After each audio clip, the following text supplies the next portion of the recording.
What's going on, everybody, and welcome to the Knicks Recap Post-Game Show. This is for the Knicks versus Hawks game. This is the last game on the Knicks road trip before they go back to MSG to play the Bucks on Friday night. And guys, I cannot lie, that was a close game. At times, a competitive game. But at the final 2 minutes and 46 seconds of this game, we could just not close it out. Even though the score will tell you we scored 6 additional points after that time, it was really 1 point. We could not get any points to go down when we needed them to go. And even though we won the challenge at the time, we allowed the Hawks to score at least 13 points straight. That sealed the deal and led to the Knicks losing this game. But that wasn't the only reason the Knicks lost this game. We also lost because of our interior defense. I'm not sure what's going on with that, but it's clear. If you watched this team last year and you're watching this team this year now, the paint defense is nowhere near where it used to be. And that's clear because everybody on the Hawks were going into the paint, getting anything that they wanted. At some points in time, they were walking into the paint. So we have to talk about that. We have to talk about our all-stars and what they're doing, our bench, the scoring we're getting, and most importantly, the rotation and the amount of minutes that our starters are playing and what minutes our bench is playing as well, too. We're going to discuss all of these points and so much more today. If you're not already subscribed to the channel, go ahead and hit that subscribe button now and make sure you have notifications turned on so you don't miss a second of the new content. And now, let's get started.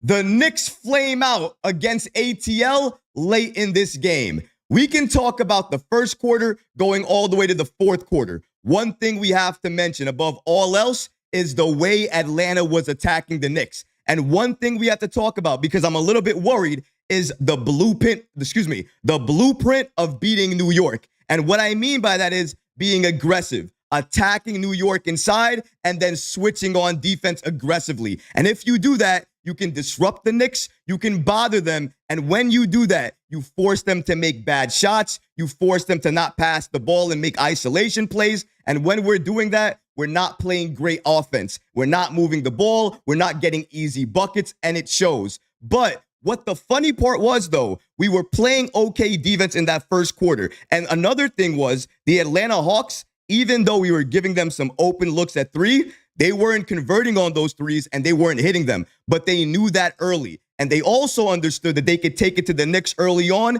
inside the paint. And that's exactly what they did. They led early on. But then that second quarter came. And the Knicks lately have been having those second quarter explosions or outbursts where they're scoring a lot. They're moving the ball and they're doing exactly what they need to do. Now, I don't want to say this. It might be a little too early, but I think I have to mention it. The ball movement in the second unit compared to the starters is night and day better. I'm not sure if it has to do with Tyler Kolek, the chemistry, or what's going on there, but it's clear. When the ball is moving and the Knicks are being aggressive, good things are happening. When they're attacking and they're going inside, that's going to help them as well, too. And the thing with the Knicks tonight in this game, if you look at the stats, they shot the three ball extremely well, and they prevented Atlanta from shooting a great percentage from that line. Let's take a look at the stat line from tonight's game and see what jumps off the page here.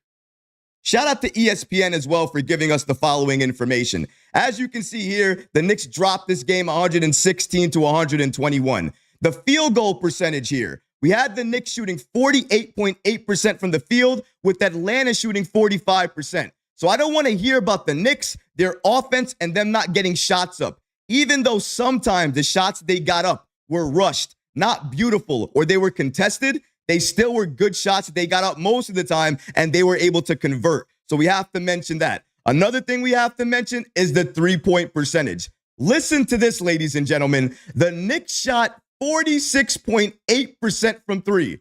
Conversely, the Hawks shot 39.5%. They put up, I believe, 38 threes, and they only made 15 of them. Conversely, the Knicks put up 47 threes and made 22 of them. Now, in any other situation, if the Knicks are putting up this many threes and hitting it at that rate, we're normally up big. In that second quarter, Was it me, or did anybody else feel like we were running away with the game? We were hitting the shots that we needed to hit. It felt like we should have been up bigger than we were. But when you look at the score, you see it only that the Knicks are up, what, 5 points? Maybe 6 points? If you look back at here, the largest lead we had for the game was 7 points. The Hawks, the largest lead they had was 8 points. It was clear this was a competitive game from start to finish. The Hawks were aggressive on defense against us. In the first half, Trae Young wasn't even that involved. Can we think about that for a second? We were shooting the 3 ball extremely well. Trae Young, their best player, wasn't that involved. And then at halftime, we're still down, I believe, 5 points or 4 points. How is that possible when we're shooting the 3 ball that well? Easy. When you allow the Hawks to do anything they want to do inside the paint. I said it at the top of the show, and I'm going to say it again. The interior defense is alarming.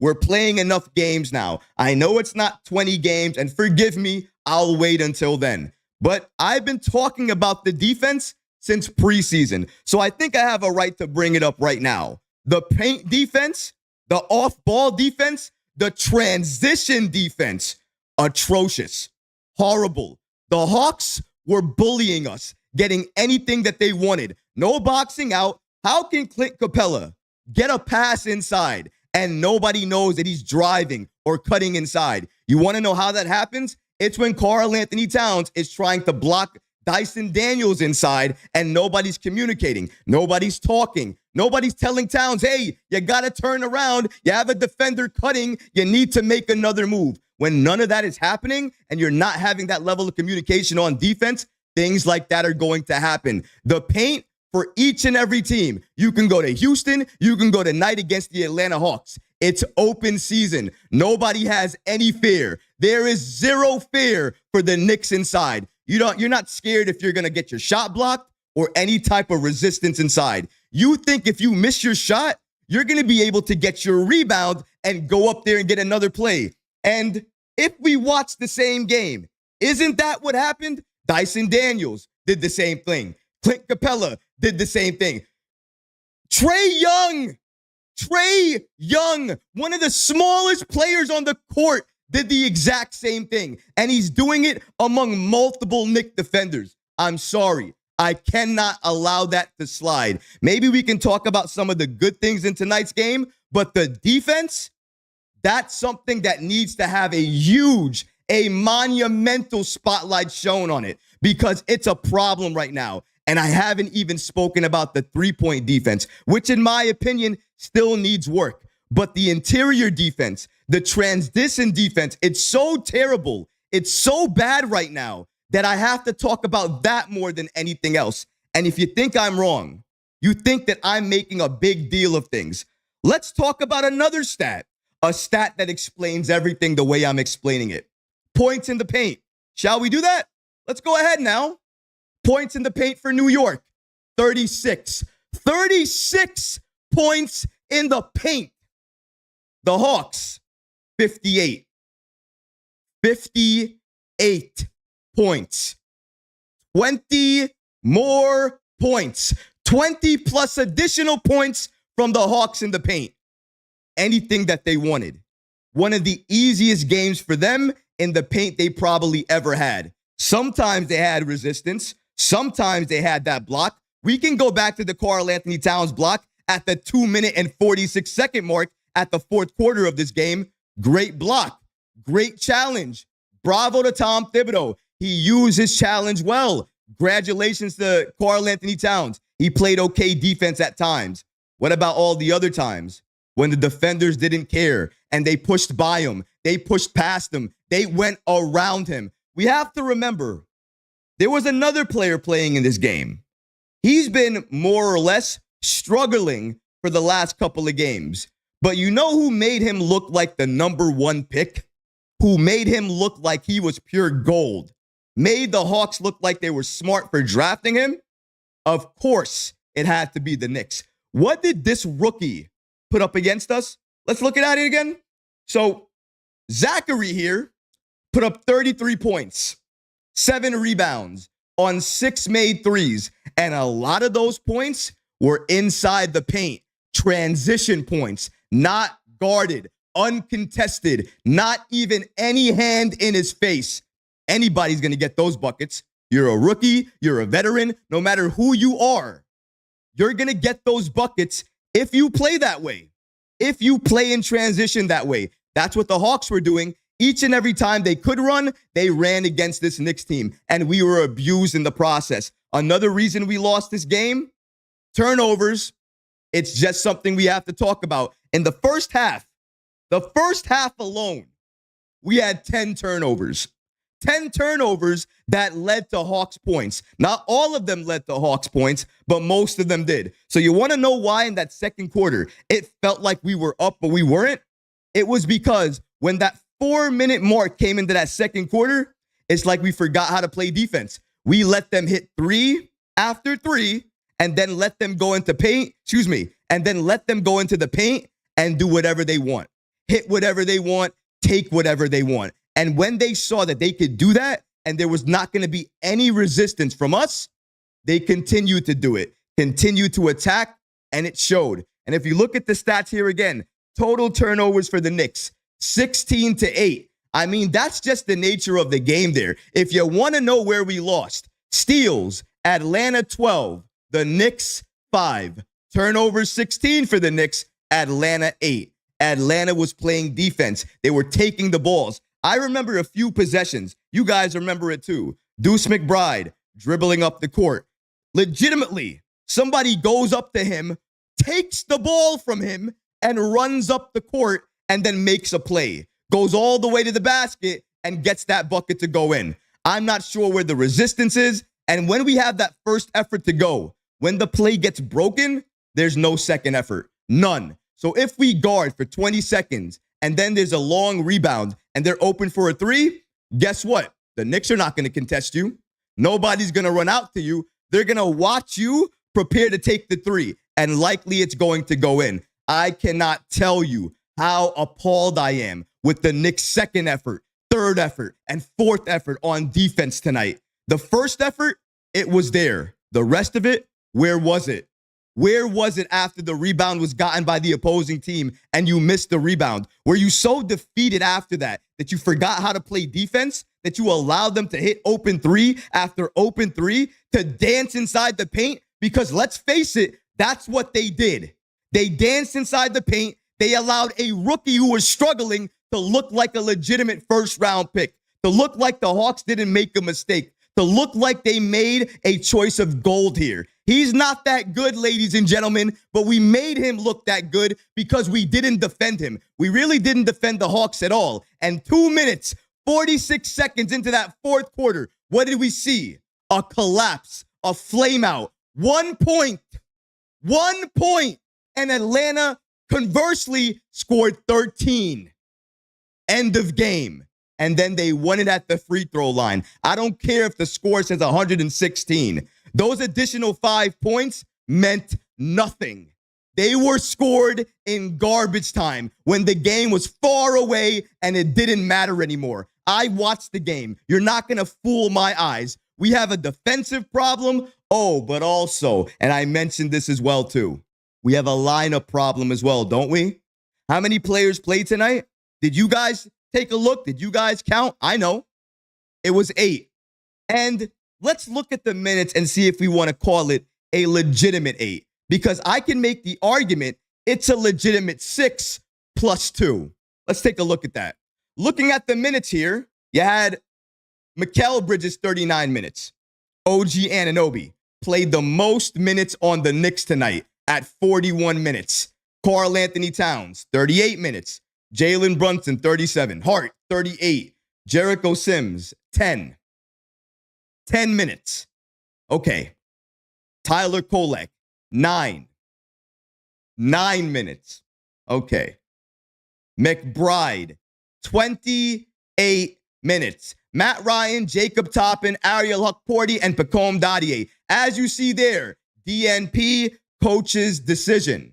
Tom Thibodeau chose and elected not to play any of them. What does that give you, ladies and gentlemen? It gives you an 8-man rotation. Really, 6-man rotation when you consider the minutes. 6 players played significant minutes. And then the other 2, 10 minutes and 9 minutes apiece. You guys be the judge. Am I going off the deep end here? Am I being too critical of this Knicks team so early on? Or do I have a right to be upset that we are in early November and we are playing our starters this many minutes and have confined ourselves to an 8-man rotation, 6-man if you look at the minutes? Leave a comment below. Let me know. Am I going off for the wrong reasons? Do you agree with me? Are you just as upset with the minutes distributions? You have to let me know. You have to tell me if I'm going off. I need to hear it from you guys. But we're going to continue here. We're also going to look at what our stars did, because more than anything else, I think it's also important to take a look at what Karl-Anthony Towns and what Jalen Brunson did tonight. So let's take a look at exactly that. We're also going to take a look at the shot chart. So don't worry, a lot of things to get to tonight. So hold on to your horses here as we continue to break down all of the things that we saw from the Knicks versus Hawks game tonight. Again, Knicks losing this game 121 to 116. As you see with our stars in Jalen Brunson and Karl-Anthony Towns. Brunson with 21 points, 8 of 18 shooting. Another rough night from Jalen Brunson in terms of shooting. 4 of 11 from 3 and 4 assists. With Jalen, the only thing I want to say about him is I would really like him to pass the ball a little bit more. At some times when he's not able to score or score the way he wants to, I feel like he leans on isolation play a little bit too much, and that causes the Knicks offense to become stagnant. Now, he's not the only person that does that, but he's the head of the snake. If he does it, everybody else is going to follow suit. So I'm going to need a little bit more from Jalen Brunson there. But am I worried about Brunson? Am I worried about his shooting or his offense? Not at all. He's Jalen Brunson. This happened last year with him where he struggled a little bit. I know he's going to be fine. And moving forward, when we play the next game against the Bucks, I know he's going to go off. That's just who Jalen Brunson is. I'm not worried. With regards to Karl-Anthony Towns tonight, 34 points, 11 of 23 from the field. Not that bad from the field, actually. Love what he did from the three-point line, 5 of 9 from the 3, 16 rebounds, 5 of them offensive, 3 blocks. But as you can see here, he's a minus 12. Now, you look at the box sheet. Now, a lot of people might look at the box sheet and they might think to themselves, well, Towns did a lot of good things. Why is he a minus 12 on the box sheet? Well, if you watch the game, you know exactly why. Offensively, when Towns is aggressive, especially in that first quarter, you saw it in that third quarter as well, too, when he wants to, when he's faking the 3 and then driving or making that 3 and faking defenders out, that's when he's at his best. Karl-Anthony Towns has the ability to get anything he wants on the floor because he can make the defense believe anything he wants them to believe. You want them to believe you're going to shoot a 3? You can make them believe that. You want them to believe you're going to drive? You can make them believe that too. You can become unpredictable. And that's what he was for most of the game tonight. That's why his stats are the way that they are. He was great on that end. I wish he gave me a little bit more on the rebounding side, but here's why he's a negative. Because when he was inside the paint, he wasn't really giving you that level of defense that you wanted. In terms of how he helped impact the game on that end, it really wasn't that much of an impact. Anytime he was in the paint, you can count the players. I don't care who you name. Dyson Daniels, Trae Young, Clint Capella, the other kid they have, Johnson, that kid. All of those guys were able to go at Towns, attack inside, either step around him, go at him, or make sure he was looking at another defender so that way somebody else could cut inside and get an advantage over him. We saw it time and time again, and we have to mention it. The paint defense is a problem. And who mans the paint defense more than anybody else? It's probably the person that played the 5 spot the most minutes tonight, and that's Karl-Anthony Towns. For all the good he does on offense, he does give up a lot on defense right now. Again, it's a different level of defense. He can play defense. He can play the 5. But tonight and on certain nights, it shows you why. There are some nights I would rather him play the 4 and have another dominant 5 play alongside him. Because when you have that happen, you can see sometimes good things would happen. You don't have to rely on Towns to do all the dirty work inside. He can roam around, play all the defense you need or all the help defense you need, depending on what happens inside the paint. And then you have somebody else, a more dominant 5 inside, to do the rebounding, do the block shots, do all the dirty work you need that person to do. That's why against teams like the Hawks or other type of teams that are giving the Karl-Anthony Towns problems like that inside, I would hope that the Knicks are able to switch like that and give us some type of other advantage on the offensive side of the ball. We weren't able to see that tonight. And as you can see, when we're not able to have that in the lineup, Karl-Anthony Towns can be vulnerable. Karl-Anthony Towns can be vulnerable to be attacked inside and also to give up a lot of points. And we saw that. So it is something to look at. I'm looking at Jalen Brunson and Karl-Anthony Towns moving forward for one main thing, one main reason. The pick and roll. Where is it? Where has it gone? I haven't seen the pick and roll between Karl-Anthony Towns and Jalen Brunson for a very long time. Where's the pick and pop? Haven't seen that for a very long time. It's a weapon. Karl-Anthony Towns is tall enough to shoot over near anybody who guards him. And he really doesn't utilize that a lot. He doesn't utilize his body enough when he's inside. And I think Jalen Brunson and Towns need to sit down, talk together, and understand. Once their chemistry gets going, they're going to be a better team. I think we all understand that. But let's go ahead and take a look at tonight and what the Knicks did in terms of the shot chart, because that's going to tell you everything, where the Knicks wanted to be aggressive, where they were aggressive, but more importantly, where their weaknesses are, where the Hawks were able to take full advantage of New York. Let's pull that up for you guys real quick. Shout out to ESPN for giving us that information as well, too. I'm going to take a quick drink of water here, guys, so I can get my breath here. Let's take a look at the shot chart as I do that.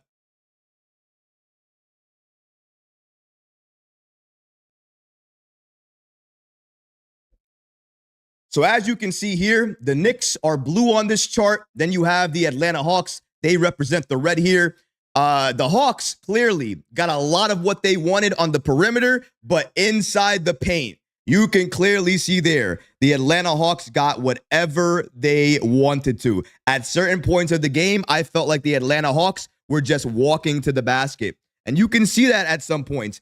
The fourth quarter, the Knicks started off the fourth quarter with good defense. They had a steal by Josh Hart, which led to a Karl-Anthony Towns slam. But then conversely, Towns gets caught up inside, and then they get a turnover. Because of that turnover, it leads to an easy Hawks basket on the other end. And where was that basket? Inside the paint. The Hawks were taking exactly what the Knicks were giving them. If the Knicks were not allowing any three-point shot, but the paint was wide open, then they were taking full advantage of that. And when the Knicks were doing more heavy paint, and when the Knicks were playing more aggressively inside the paint and playing more heavy defense there, they sagged off and they were shooting the three. But they were playing the Knicks extremely well. On the Knicks side, conversely, look at our shot chart. Look at what we were doing. Clearly, we tried to represent what the Hawks were doing as well, too. We tried to shoot a lot of threes, and we tried to attack the paint a lot. But look at the corner threes. Specifically, look at that top corner right there.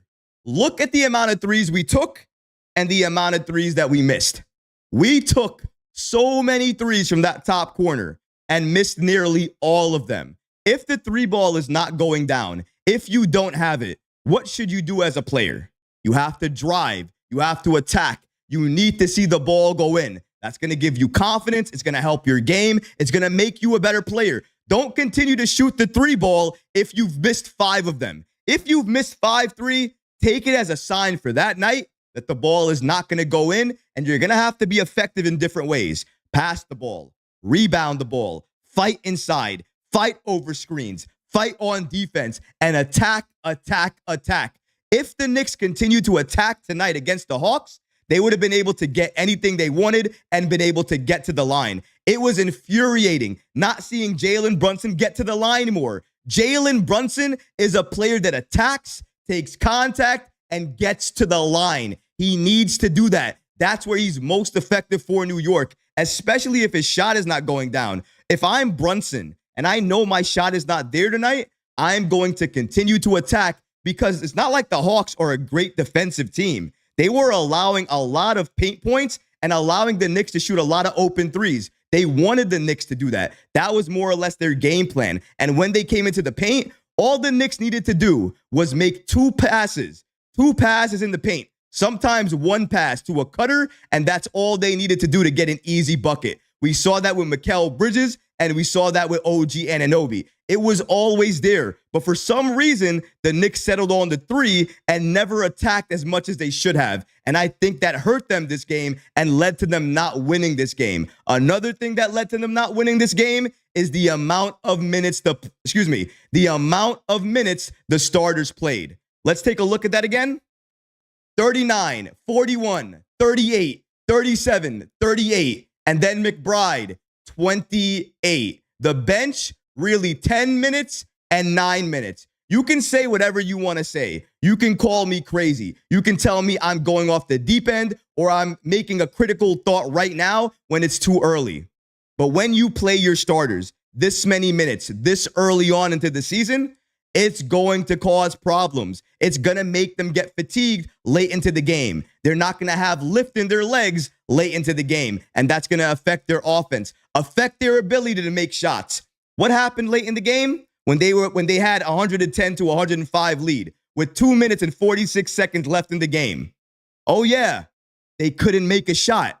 They couldn't buy a bucket. Now, maybe that's due to a lot of different reasons, but I think a contributing factor was the minutes played among the starters. You can't play that many minutes this early on in the season and think your legs are going to be okay. Think you're going to have the same lift that you need to make the shots you normally would make. Didn't the shots that Jalen Brunson missed look like some of the shots he normally would make? Because I thought the same thing. At the line, he misses a free throw that I think normally he probably would have made. These are the things I'm looking at, and I'm only going to be looking at Tom Thibodeau, his adjustments, and how he utilizes our bench. You're never going to hear me complain if Tom Thibodeau expands the rotation. But until he does that, until he utilizes our depth, and I continue to see our starters have the legs that they have so late in games, I'm going to continue to point at him and point at these minutes. 8-man rotation, ladies and gentlemen. 8-man rotation. November. This is what we're trying to do here. We're trying to kill our players in November. So come January, we have so many players on the injury reserve list. That's what we want. Because if we continue to do this, that's what's going to happen. There's another slide I want to talk to you guys about. Shout out to Knicks videos on the app X for giving us the following information as well, too. After a successful challenge for Karl-Anthony Towns' block with 2 minutes and 46 seconds left in the fourth quarter, and the Knicks up 110 to 105, the Hawks closed the game on a 16-6 run, including a 13-1 stretch. Shout out to James L. Edwards of The Athletic for also giving us this information. New York's process on offense just isn't very good right now, and the half-court defense was pretty bad tonight. Have to go back a few seasons, I think, for the last times the Knicks lost back-to-back games to teams .500 or worse. That is horrible. We lost to the Houston Rockets, and we lost to the Atlanta Hawks. Both of those teams are likely not going to be playoff teams. Maybe if they're lucky, they're going to be play-in teams. We are a team going into this season that's considered a championship contender. And right now, even though it's early, we just lost to the Hawks and we lost to the Houston Rockets. And the game plan to beat the Knicks was eerily similar. Attack inside, switch on defense, move the ball, and hit the open player in the corner to make that open three if the Knicks are packing the paint and stopping you inside. We've seen that each and every time against the good teams and against the bad teams. Now, we can talk about the players. We can blame the players at some point. But I'm looking at the coach. I'm looking at the adjustments. I'm looking at how the bench is utilized, how the starters are utilized, and the minutes management. And right now, all of them are in a very bad way. They're in terrible shape, and you're never going to be able to convince me otherwise. Playing 8 players or 6 players more or less consistently this early on in the season is a recipe for disaster. And if we continue this way, come January, the injuries are going to pile up. And you're going to come back and you're going to say, Troy, you said it. You said it so many months ago, but I didn't want to believe you. I didn't want to agree with you. But now I have no other choice.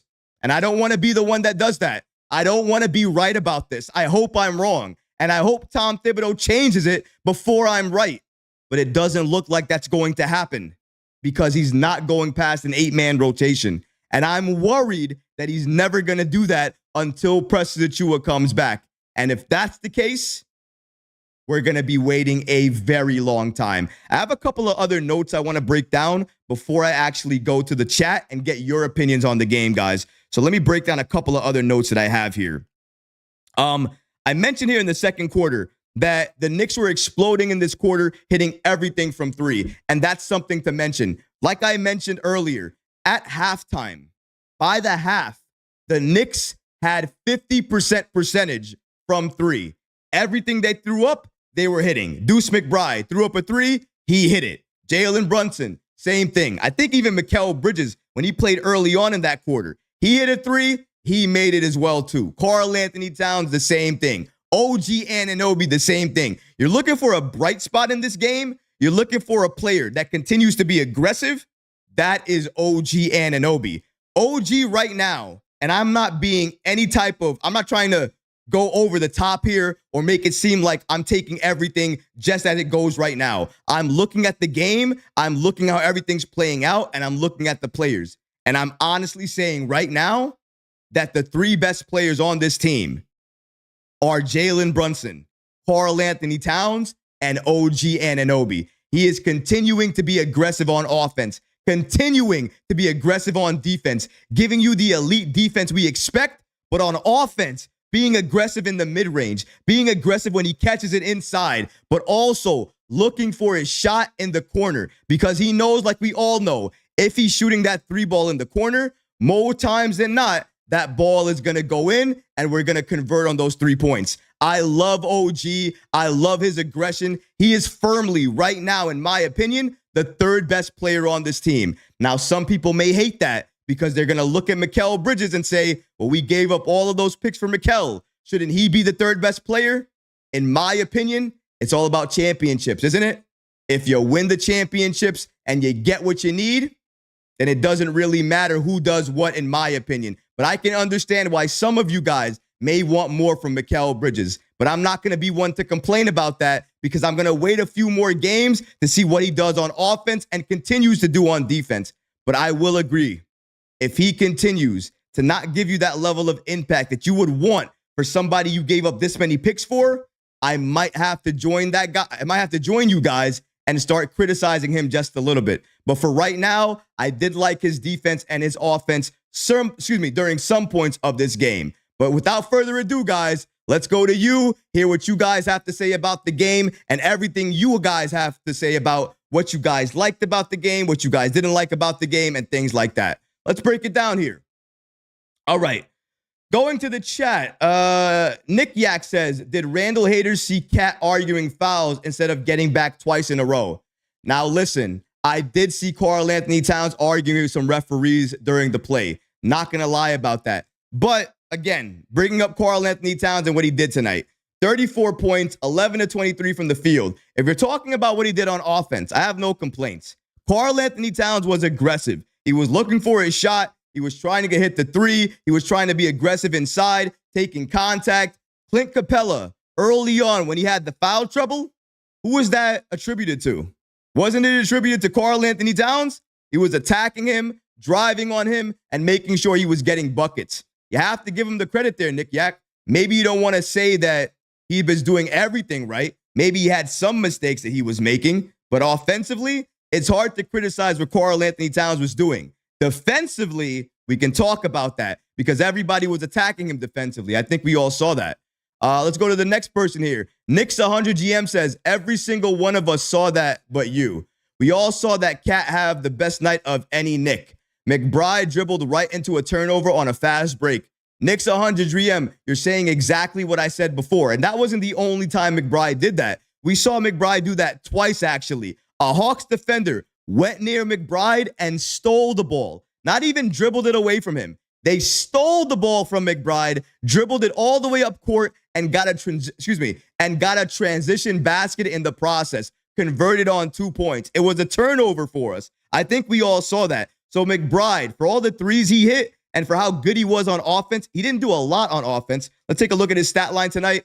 McBride, 28, 5 of 9 from the field. Not bad. Again, 4 rebounds, 7 assists, and 16 points. So you got to give some credit to Deuce McBride. Again, he wasn't terrible tonight on offense. I did like his defense as well, too. You got to give him credit where credit is due. But he did cause us some costly turnovers late in that game because the Hawks just stole the ball from him. He had no ball awareness, no court awareness at the time. He was dribbling the ball, not understanding who was near him. And then when it was too late, he looked up, ball was gone from there. So good point to make there. Yuri says, can someone explain to me why the hell we played Sims? All right. Well, you mentioned it, so I'm going to mention it as well, too. How many times was this guy late? When he catches the ball, there's no aggression in his mind. Not one. He doesn't think about aggression. When Sims catches the ball, wherever he is, I'm surprised, by the way, when he caught the ball when he was inside the paint, he gave us 2 dribbles before he passed it to Mikal Bridges for a shot. Because I thought that was way more than Sims would ever give us. I thought he was going to look for somebody else and make another play. Let me ask you guys a question. What's the purpose of your point guard passing it to your big man inside the paint when if you just turn your back to the basket and then you turn to the rim, you're likely going to convert on 2 points? There's no point in doing that for Jericho Sims when he's never going to look for his shot. I've never seen a big man so non-aggressive on the offensive end. Taller than most inside, sometimes stronger than most inside, won't look for his shot. Allergic to look for his shot. Jericho Sims tonight, 10 minutes, 2 rebounds, 0 points.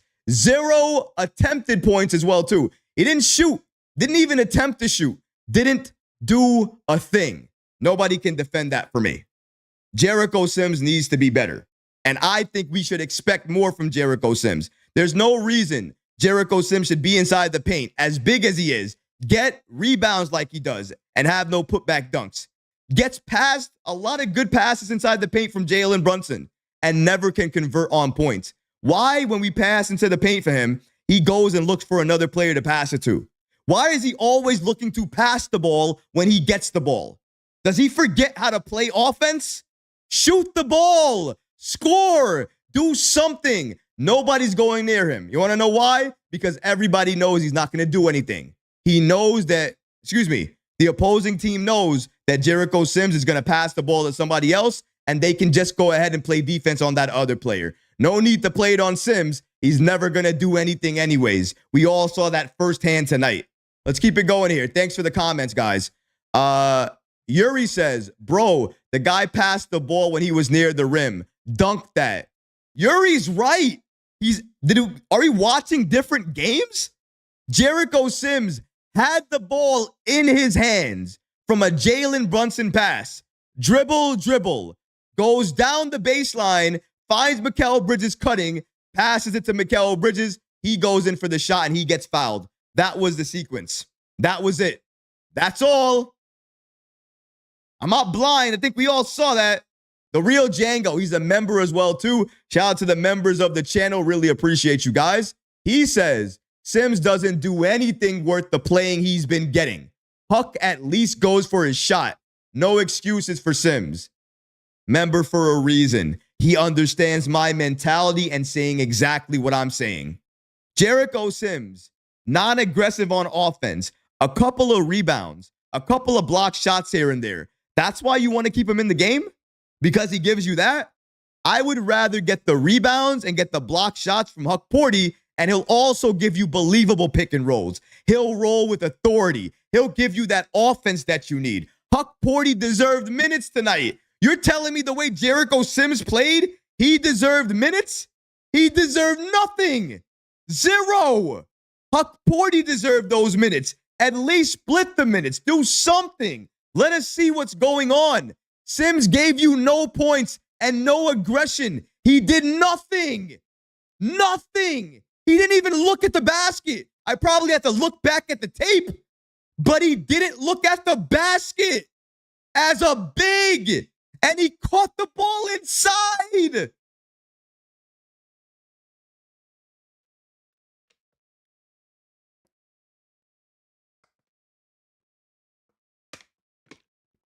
I'm going to kill my voice. I'll lose my entire voice because of this. Excuse me, ladies and gentlemen. Shout out to Outlaw. Outlaw says, and remember, Jericho, this whole offseason, he was working on shooting threes. I don't know if he was working on shooting threes, but he was working on his mid-range game. He was working on his back-to-the-basket moves, the hook shot. Haven't seen the hook shot. Haven't seen the mid-range game. Haven't seen a shot attempt. All I see is dribble, dribble, pass. Catch, pass. No aggression. No dunks. No nothing. I probably have to go back 2 games to get a Jericho Sims dunk. That's not going to get it done. We need to get more aggression from our 5 spot. And if Sims is not willing to do that, then give it to Jericho Sims. Excuse me. If Sims is not willing to do that, then give it to Ariel Hukporti. Give it to the rookie. Let him do it. Let him utilize those minutes. Why not do it? If Sims is not going to give you anything anyways, what harm is it going to do just to put Hukporti out there? What harm is it going to do to switch them on any given night? Some nights give it to Sims. See what he can do. Other nights give it to Hukporti. See what he can do. And then once you have a good sample size, compare the games. Compare how the defense looked. Compare how the offense looked. And if you see what I see, which Hukporti is better than Jericho Sims, then do the right thing. Give Hukporti those minutes. Make him the permanent backup center for this team and put Jericho Sims in the corner. Please put him there where he belongs. He does not belong on the court for this Knicks team. If you're not going to be aggressive inside, do something else. Shout out to you and shout out to your comment. David says, can the Knicks play more than 3 bench players and bench Sims at this point? I wish they could. 8-man rotation is killing us, David. It really, really is. How do we have Pacome Dadier, Ariel Hukporti, just signed Matt Ryan, and they're all DNPs? Coach's decision. Not going to play them. We have 8 players playing our starters 38, 37, 40-plus minutes. OG Anunoby, mind you, by the way, played 41 minutes tonight. 41 minutes. It's not going to get it done.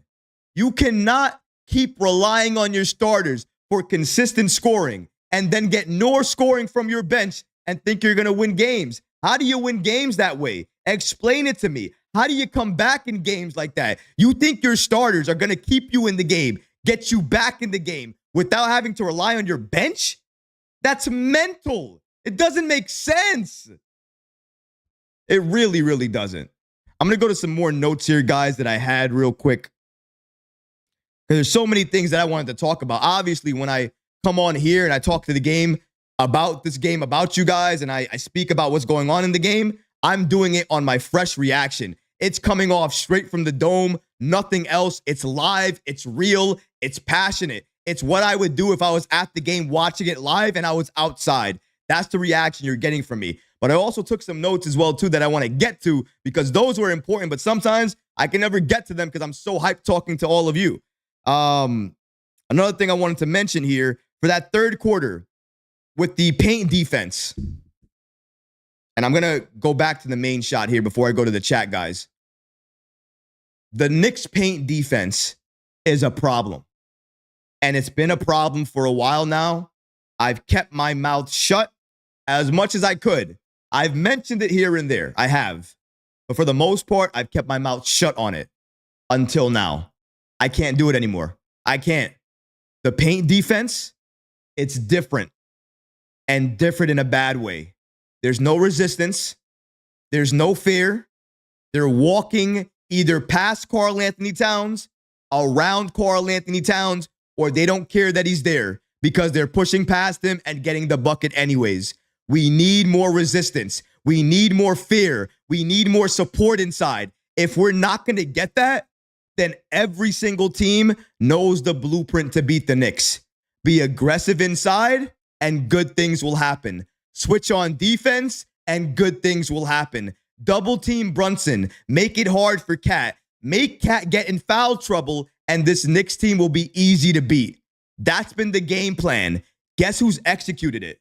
The Houston Rockets led to a win. Who else executed it? The Atlanta Hawks. What did that lead to? Another win. Each and every team that does that, whether they're good teams or bad teams, are ending up beating us. And the Hawks, have no business beating us. We played this hard, got this close against the Atlanta Hawks. Let that sink in for a second.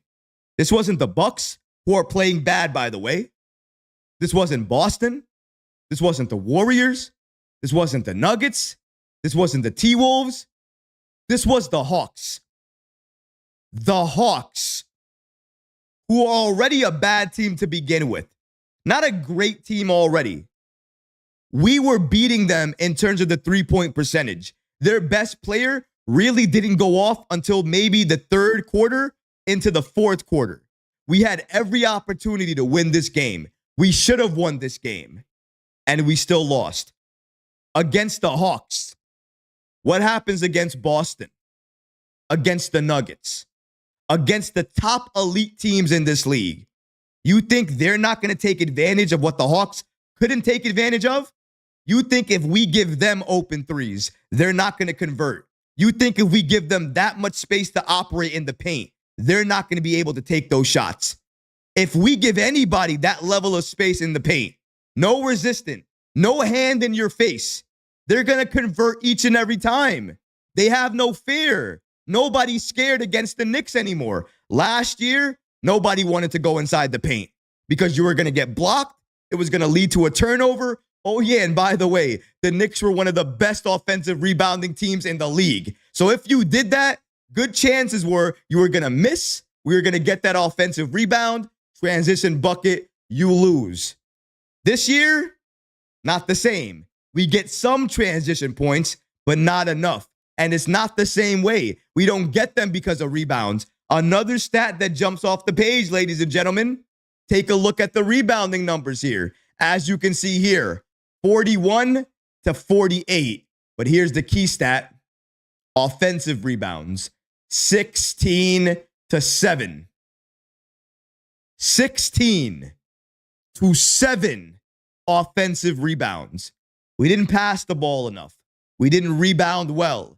And the paint was a salsa line. Everybody was dancing and going on, everybody was dancing and going into the paint. One by one, each and every player, Trae Young, Dyson Daniels, Clint Capella, that kid Johnson, each and every player that wanted to do it, did it with ease. No resistance, no nothing. You saw it right there. You saw it based on the rebounds. They went inside. They missed their shots. They got their own rebound and made their shot again. They got the long rebound and made an easier shot. That's what happened all game. The Knicks are not going to win games playing an 8-man rotation, not getting that much bench scoring, getting out-rebounded, not passing the ball that much, and shooting the way they did down the stretch, not being able to buy a basket down the stretch. 2 minutes and 46 seconds. I watched the offensive futility of this Knicks team for 2 minutes and 46 seconds.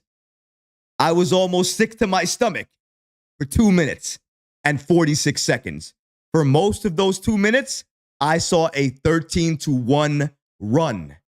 Knicks up 110 to 105 in that time span. And we lose the game. Lose the game because we can't buy a bucket. We're in foul trouble early. The Hawks take advantage of that, and they continue to go to the line. Continue to abuse us in the paint. And it leads to them getting bucket after bucket after bucket. And we lose. Blueprint established. And if we don't see adjustments from Tom Thibodeau from this Knicks team, that's going to happen again against the Bucks. It's going to happen against the Pacers. It's going to continue to happen each and every game. And you're going to see this Troy after each post game. And you don't want to see this Troy. This is not a happy Troy. This is a mad Troy. Because I know we could have won this game. We could have beat the Hawks. And we didn't. We couldn't. Because we couldn't execute our game plan. They did. We didn't do that. Couple of other notes before I go to the chat, guys, and we end the post game for the night. One last thing here. Taking advantage of what the defense gives you. The defense was giving the Knicks all they wanted in the paint. So that means you take advantage of that. The Hawks were doing that. They were taking advantage of the Knicks and what we were allowing to give them. If the three was there, they shot it. The paint was open, they attacked. But whatever we gave them, they took. The Knicks kept forcing up three at times when they were contested. Forced up shots inside the paint when they were contested. You don't have to look any further than that fourth quarter play from Karl-Anthony Towns. He is being almost triple teamed inside the paint, being swarmed, still throws up the shot, and then that ball gets stolen. It turns into a fast break play for the Hawks, and they convert on 2 points. We saw that because that's not the right play. It's not good enough. If you're getting triple teamed like that, you know what that means?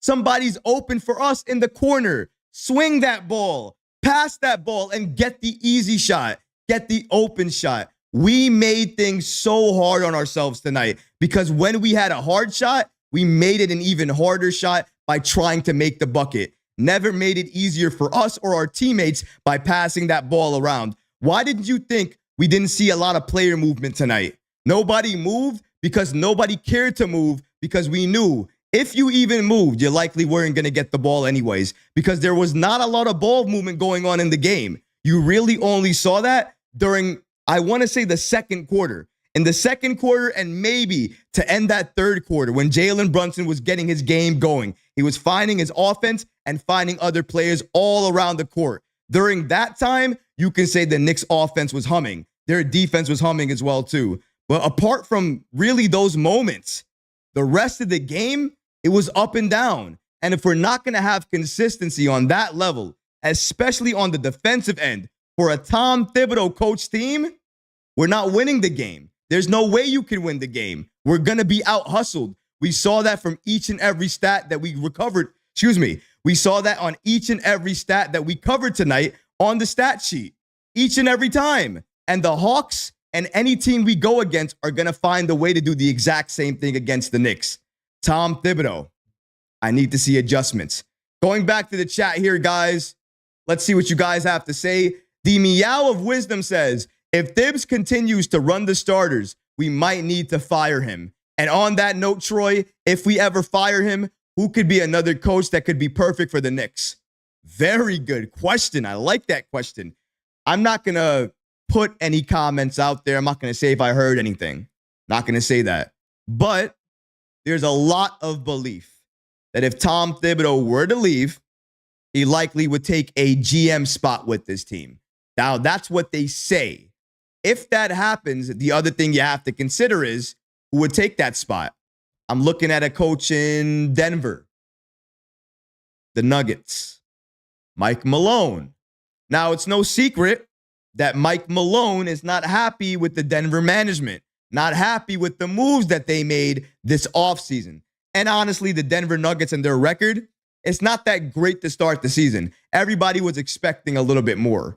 So maybe if Denver continues to spiral, they lose games, and Mike Malone continues to be put on the hook, and he gets fired, maybe that's the switch that you look for. I don't know if that's going to happen, but if anybody could replace Thibs, it would be him. And having a championship pedigree goes a long way. And the fact that he has been with the Nuggets for so long, and he's been loyal to them, that shows you exactly what Leon Rose and this Knicks front office is looking for.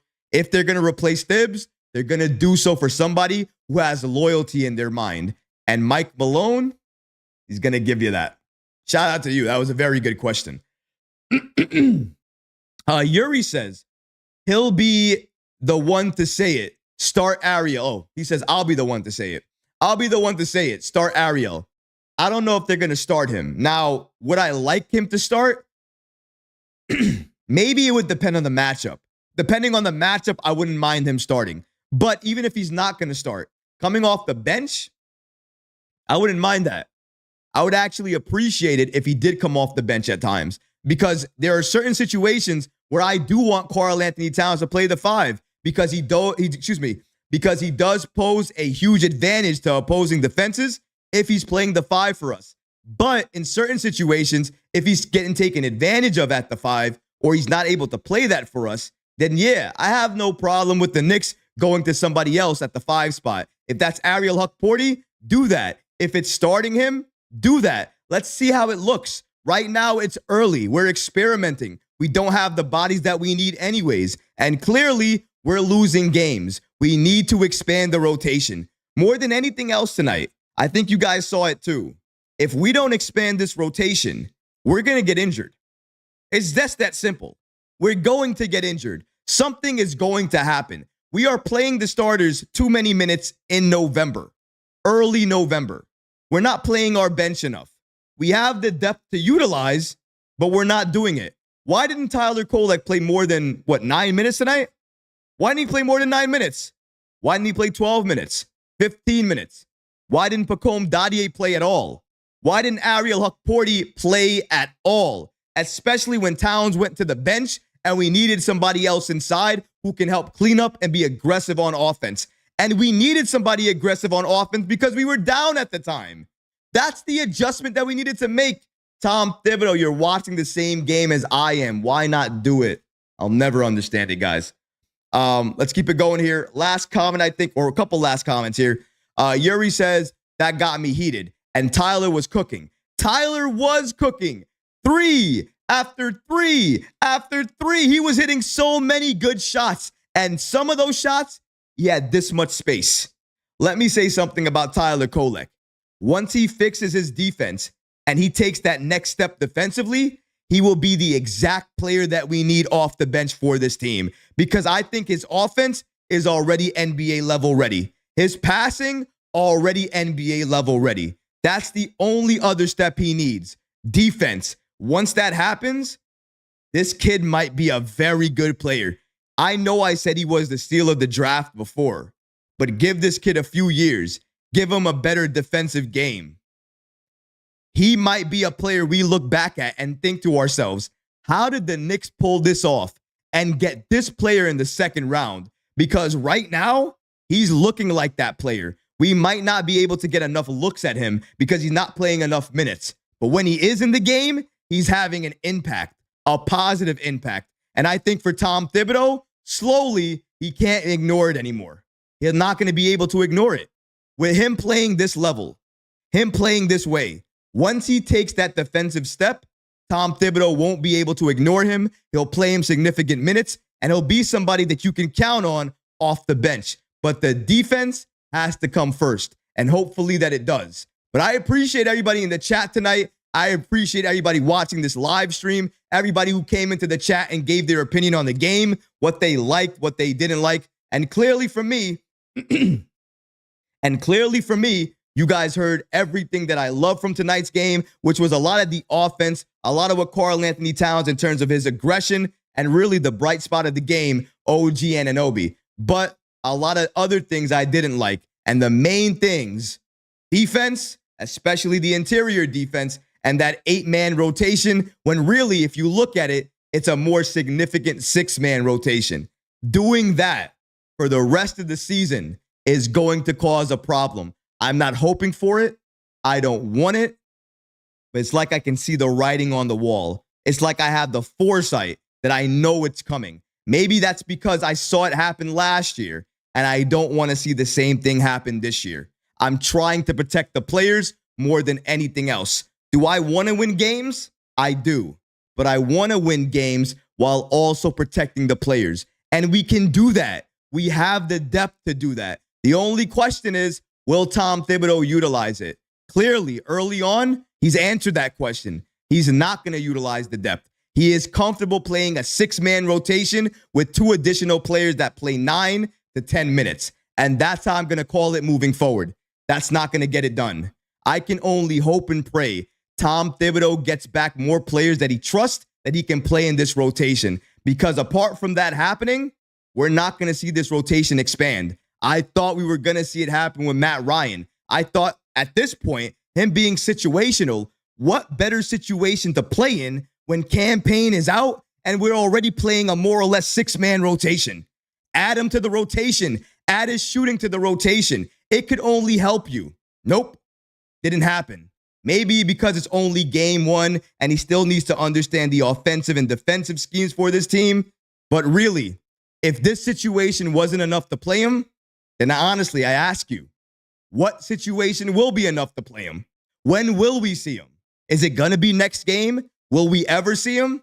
That's a question I'm asking, and I'm waiting for Tom Thibodeau to answer. But unfortunately for New York, we drop another game. We are 3-4 on the season, another game under 500. Not where you want to be if you're this Knicks team. We're going to have a chance, another chance to go, We're going to have another chance on Friday to go against another potential, even though their record wouldn't indicate it, another potential top team in the NBA with the Milwaukee Bucks. It's going to be another test. And if we can beat them and go back to 500, it's another step in the right direction for New York. Hopefully we can get there, but only time will tell. We have to go one game at a time. And looking at these past few games, it's clear if the Knicks do not make adjustments and they continue doing the exact same things they've done, we're going to have the same issues as last year, and we're likely going to continue to lose games. And I don't want to see that. We're in a championship window here, ladies and gentlemen. We're in championship contention. This is where we are. In order to be where we need to be, we need to utilize the players that we have. Thibodeau, lean on your bench, utilize your bench, expand the rotation, and manage these minutes better. If you do that, we'll win games and protect our players. Hopefully, we see that happen on Friday against the Milwaukee Bucks. But what about you guys? What did you think about this game? What things did you like about this game? What did you hate about this? What did you like about this game? What did you hate about this game? What things jumped off the page for you on this stat line? Let me know in the comment section below, guys, because honestly, I would love to hear from you. But that's going to do it for this episode. I hope you enjoyed it. And if you did, go ahead and smash that like button, leave a comment below. And of course, guys, please subscribe to the channel. Until next time, Knicks fans, take care of yourself, your families, and each other. Peace and love. And I'll see you next time.